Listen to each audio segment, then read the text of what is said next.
भगवान विष्णु का प्रिय महीना जिसे माधव मास, मधुसूदन मास या वैशाख मास कहा जाता है, जल्द ही समाप्त होने वाला है।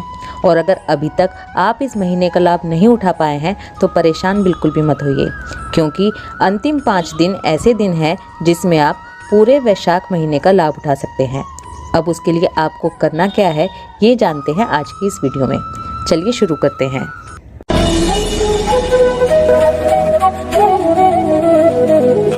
राधे कृष्ण आप सभी को। वैशाख मास जल्दी ही खत्म होने वाला है। कुछ लोग ऐसे हैं जो वैशाख मास में कुछ भी नहीं कर पाए हैं, लेकिन वैशाख मास के अंतिम 5 दिन इस तरह के हैं जिसमें आप पूरे वैशाख मास का फल उठा सकते हैं। ये 5 दिन बहुत ही ज़्यादा महत्वपूर्ण बताए गए हैं। जिन लोगों ने पूरे महीने स्नान दान किया है, ये अंतिम 5 दिन उनके लिए तो इम्पॉर्टेंट हैं ही, उनके साथ साथ जो लोग पूरे वैशाख मास में कुछ भी नहीं कर पाए हैं उनके लिए बहुत ही ज़्यादा महत्व रखते हैं। स्कंद पुराण में वैशाख मास की अंतिम 3 तिथियों को पुष्करणी तिथियां कहा गया है। वैशाख मास के शुक्ल पक्ष की एकादशी के दिन यानी कि मोहिनी एकादशी के दिन ही समुद्र मंथन से अमृत कलश की प्राप्ति हुई थी। द्वादशी के दिन भगवान विष्णु ने उसकी रक्षा की थी। त्रयोदशी के दिन भगवान विष्णु ने मोहिनी रूप धारण करके देवताओं को सुधा पान कराया था। चतुर्दशी के दिन भगवान ने दैत्यों का संहार किया था और पूर्णिमा के दिन देवताओं को उनका साम्राज्य पुनः प्राप्त हुआ था। इसीलिए इन तिथियों को पुष्करणी तिथियां कहा गया है। इसके अलावा दूसरी दृष्टि से देखा जाए तो भी इन तिथियों का बहुत ही महत्व है। वैशाख मास भगवान विष्णु का प्रिय मास है और उनके इस पवित्र मास में आने वाली एकादशी अपने आप में विशेष महत्व रखती है। वैशाख शुक्ल पक्ष में आने वाली द्वादशी तिथि का विशेष महत्व क्यों है ये जानेंगे हम वैशाख मास महात्म्य के अध्याय 25 में, जिसमें हमें पता चलता है कि वैशाख मास के शुक्ल पक्ष की द्वादशी तिथि के पुण्य से एक कुतिया का संहार हुआ था और वो अप्सरा उर्वशी बनी थी। इसी के साथ वैशाख मास के शुक्ल पक्षी चतुर्दशी तिथि को नरसिंह जयंती भी मनाई जाती है। वैशाख मास का महत्व कार्तिक और माघ मास से भी अधिक बताया गया है। वैशाख मास का समापन वैशाख पूर्णिमा के दिन होता है। जो लोग वैशाख के पूरे महीने में स्नान दान व्रत आदि नहीं कर पाए हैं वो अंतिम 5 दिनों में ये सब करके उतना ही पुण्य कमा सकते हैं जितना कि पूरे महीने का होता है। वैशाख मास की अंतिम 3 तिथियां जिन्हें पुष्करणी तिथियां कहा गया है, इन पर भगवत गीता का पाठ करने या सुनने से अश्वमेध यज्ञ के बराबर फल की प्राप्ति होती है। वैशाख पूर्णिमा के दिन बुद्ध पूर्णिमा भी मनाई जाती है, इसलिए भी इस दिन का महत्व और भी अधिक बढ़ जाता है। वैशाख मास के अंतिम 5 दिनों में कोशिश करें कि आप नदी स्नान कर सकें। अगर आप पूरे 5 दिन के लिए किसी नदी में स्नान नहीं कर सकते तो कम से कम 1 दिन तो किसी नदी पर जाकर स्नान अवश्य करें। और अगर इतना भी पॉसिबल नहीं है तो घर में ही नहाने के पानी में थोड़े से तिल और गंगा जल मिलाकर स्नान करें।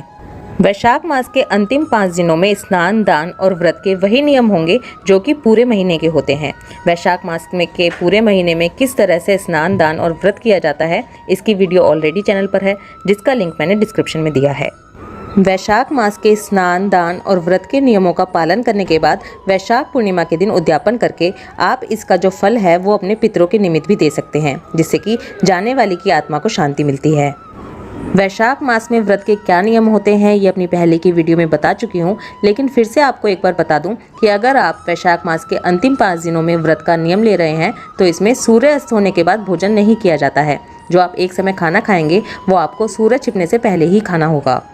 अब ये एक समय का भोजन आपको फलाहार के रूप में करना है या फिर शुद्ध शाकाहारी भोजन खाकर करना है, ये पूरी तरह से आपके ऊपर डिपेंड करता है। अगर आप नमक का त्याग कर सकें तो ये बहुत ही अच्छी बात है। अब यहाँ पर थोड़ी सी बात उन लेडीज़ के बारे में करते हैं जो वैशाख मास के अंतिम 5 दिनों में नियम तो लेना चाहती हैं, लेकिन उनके साथ पीरियड्स की प्रॉब्लम होने वाली है। जो ऐसी लेडीज़ होंगी वो स्नान करते समय पानी में गंगा जल नहीं मिलाएंगी, वो डायरेक्ट किसी भी तरह की कोई पूजा नहीं करेंगी। आप फ़ोन में महात्म कथा इत्यादि तो सुन सकती हैं, लेकिन इसके अलावा आप किसी भी पुस्तक को हाथ भी नहीं लगा सकती। आप सूर्य देवता को जल भी अर्पित नहीं करेंगी, ये आपके स्थान पर कोई और करेगा। अगर आपने किसी तरह के दीपदान का नियम लिया हुआ है तो वो भी आपके स्थान पर कोई और करेगा, लेकिन सुबह ब्रह्म मुहूर्त में उठकर आपको स्नान अवश्य करना है। अब थोड़ी सी जानकारी ये ले लेते हैं कि अंतिम 5 दिनों में क्या क्या किया जा सकता है, क्या क्या नियम लिए जा सकते हैं। देखिए, अंतिम 5 दिनों में सुबह ब्रह्म मुहूर्त में स्नान का नियम लिया जा सकता है। इसके साथ साथ व्रत का नियम भी लिया जा सकता है। ये ज़रूरी नहीं है कि आप स्नान कर रहे हैं तो आपको व्रत करना ज़रूरी है, या आप व्रत कर रहे हैं तो आपको स्नान करना ज़रूरी है। आप ये दोनों नियम एक साथ भी ले सकते हैं, इनमें से केवल एक नियम भी ले सकते हैं।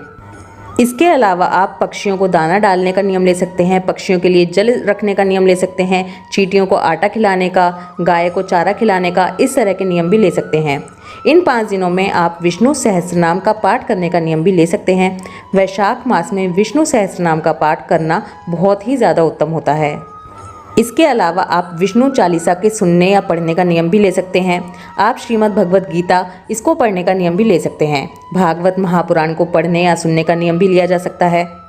वैशाख मास के अंतिम 5 दिनों में आप वैशाख महात्म्य के पाप प्रशमन स्तोत्र को पढ़ने या सुनने का नियम अवश्य ही लें।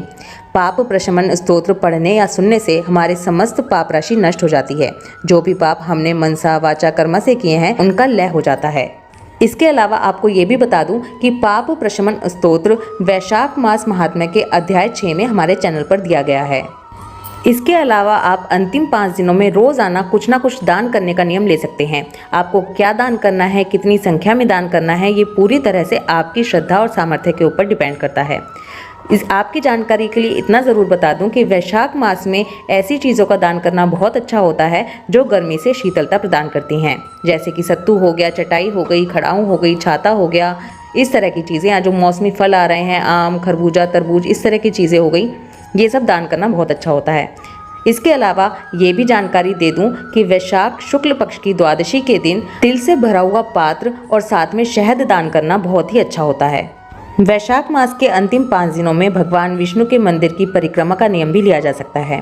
वैशाख मास में तुलसी देवी और पीपल की पूजा का विशेष महत्व बताया गया है, तो आप इन 5 दिनों में उनकी पूजा का, उनके नियमों का पालन करके भी महत्व उठा सकते हैं। भगवान विष्णु को रोज़ाना तुलसी अर्पित करने का नियम लिया जा सकता है। वैशाख मास के अंतिम 5 दिन बहुत ही इम्पोर्टेंट डेज हैं, इनको ऐसे ही व्यर्थ बिल्कुल ना जाने दें। अगर आपका पूरा वैशाख मास व्यर्थ चला गया है तो उसका अफसोस करने से अच्छा है कि आप अब आने वाले इन 5 दिनों का पूरा लाभ उठाएं। गर्मियों के दिन है, सुबह उठकर नहाने में बिल्कुल भी दिक्कत नहीं है, इसलिए आप सुबह ब्रह्म मुहूर्त में स्नान ज़रूर ही करें। अगर आपने अभी तक वैशाख मास महात्म्य के अध्याय नहीं सुने हैं तो आप इन 5 दिनों में सभी अध्याय एक साथ भी सुन सकते हैं। सभी चीज़ों के लिंक नीचे मैं डिस्क्रिप्शन में दे दूँगी। वैशाख मास का उद्यापन वैशाख पूर्णिमा के दिन किया जाता है। ये उद्यापन आपको कैसे करना है, इसमें क्या किया जाता है, इसका क्या महत्व है, इसके ऊपर डिटेल वीडियो मैं आपको आने वाली वीडियोस में दूंगी। वैशाख मास के महात्म्य में हमको पता चल रहा है कि कलयुग पापों से भरा हुआ है। जाने अनजाने दिन रात मन, वाणी और कर्म से हम पता नहीं कितने ही पाप करते हैं। अगर इस वैशाख मास में थोड़ी सी दिक्कत उठाकर या थोड़े से कार्य करने से हमें उन पापों से मुक्ति मिल सकती है तो इसमें बुराई ही क्या है। इसलिए इस मौके का लाभ अवश्य उठाएं। इस जानकारी को ज़्यादा से ज़्यादा लोगों तक पहुंचाएं और दूसरे लोगों को भी वैशाख में स्नान, दान, व्रत, नाम जाप के लिए प्रेरित करते रहें। Something is better than nothing. इसलिए इस समय को व्यर्थ बिल्कुल भी ना जाने दें, कुछ ना कुछ अवश्य करें। अगर वैशाख मास के अंतिम 5 दिनों से रिलेटेड आपके मन में किसी भी तरह की कोई भी दुविधा हो तो आप कमेंट ज़रूर करें, लेकिन दुविधा के कारण इस समय को बेकार ना जाने दें। आई होप ये वीडियो आपके लिए ज़रूर हेल्पफुल होगी। ये वीडियो ज़्यादा से ज़्यादा लोगों तक पहुँचाएँ ताकि ज़्यादा से ज़्यादा लोग वैशाख मास के अंतिम 5 दिनों का लाभ उठा सकें। ओम माधवाय नमः। राधे कृष्णा।